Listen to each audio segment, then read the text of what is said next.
এই এত অল্প বয়সে যে চোখে চশমা পড়তে হবে সেটা না আমার কল্পনারই বাহিরে ছিল। হ্যালো এভরিওয়ান, আসসালামু আলাইকুম, this is me your favourite আনসন মেজবি। তো আজকে আমরা যাব যমুনাতে। সো যমুনাতে যাওয়ার আগে এখানে আমার বাবা চশমা বানাতে দিয়েছিল, তার জন্য সেটা কালেক্ট করলাম। আর ওইটার পাশাপাশি ছোট ভাইয়ের জন্য সানগ্লাসও নিয়ে নিলাম। কথায় আছে না, ছোট মরিচের ঝাল বেশি।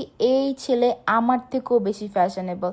মানে আমি কি ফ্যাশন জানি, ও আরো এই ছোট বয়সে আরো 10 ডাবল জানে। লাইক ও সবসময় বড়দের সানগ্লাস পরতে পছন্দ করে, যখন আমি ওকে বেবিদের সানগ্লাস দিলাম তখন ও সেটা একেবারেই পরবে না। যেহেতু আমি আম্বানি পরিবারের সদস্য, সে কারণে কিন্তু আমি চলে এসেছিলাম যমুনাতে। আমি তো আবার যমুনা ছাড়া শপিং করি না, সরি ফর কিডিং। সো আজকে বেসিক্যালি আমরা আমার বাবার শপিং করার জন্য এসেছি, যেহেতু আমার ভাইয়ের বা আমার ফ্যামিলি মেম্বারের সবাই শপিং করা শেষ, বাবা ছাড়া। আসলে বাবারা মনে হয় এমনই হয়, তাই না? সে কিনা সবাইকে খুশি রাখতে যে নিজের কথাটাই ভুলে যায়। কিন্তু বাবা ভুলে গেলে কি হবে?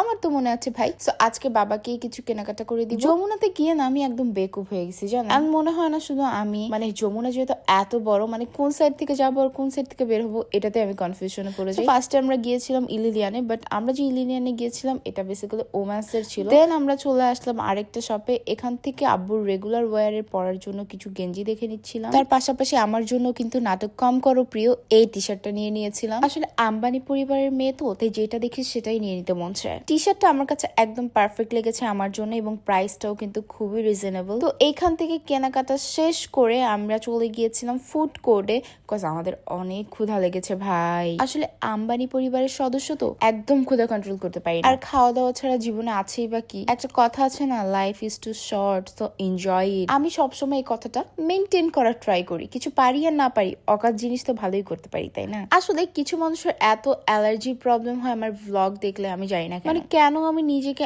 আম্বানি পরিবারের সদস্য দাবি করছি, এটা নিয়েও তাদের সমস্যা। আমি যে জিনিসটা গবেষণা করে বের করলাম, আমি সমস্যা না করে যদি সমস্যা হয়, তাহলে সমস্যা করলে কি সমস্যা? ব্যাপারটা কিন্তু খুবই ইন্টারেস্টিং। কিছু কিছু মানুষ থাকে না যে আসলে তারা সহ্যই করতে পারে না যে তাদের থেকে ভালো বা বেটার যদি কেউ কিছু করে, তারা সবসময় এ কি করলো ও কি করলো তাকে খোঁচাখুচি করতে থাকে। আমি মনে করি এদেরকে নিয়ে কথা বলা মানে নিজের সময় নষ্ট করা। এদেরকে নিয়ে যতটুকু সময় কথা বলবো, ততটুকু সময় যদি আমার কাজে ডেডিকেশন দেই, তাহলে আমি আরো ভালো কিছু করতে পারবো। একটা ডায়লগ আছে না, ম্যাথরো কিভাবে বুঝবে আতরের সুগন্ধ? এইসব মানুষের হয়েছে সেই দশা। এদেরকে নিয়ে কথা বলা মানেও নিজের সময় নষ্ট করা, বাট এতটুকু কথা না বললেই হতো না। মোটামুটি কেনাকাটা শেষ করে আমরা চলে এসেছিলাম আন্ডারগ্রাউন্ডে। আমরা আমাদের গাড়ির জন্য ওয়েট করতেছিলাম, এবং এই ফাঁকে আমি একটা খেলনা দেখতে পাই, যেটা দেখে আমি নিজেকে আর সামলাতে পারি না। আমার কাছে এখানে প্রাইসটা একটু বেশি লেগেছে। এটার প্রাইস ছিল 3000 টাকা, যেটা আমার কাছে একটু অতিরিক্ত লেগেছে, কিন্তু তারপরেও শখের দাম লাখ টাকা। আমি তারপরে এটা নিয়েছিলাম। এটা আমার কাছে এত কিউট লেগেছে। যদি আমার মা কখনো আমাকে বাসায় অরিজিনাল বিলাই পাল্টে দিবে না, কারণ এখন আমার বাচ্চাদের মতো টয় নিয়ে খেলতে হয়। যাই হোক, আজকের ব্লগটি ছিল এই পর্যন্তই।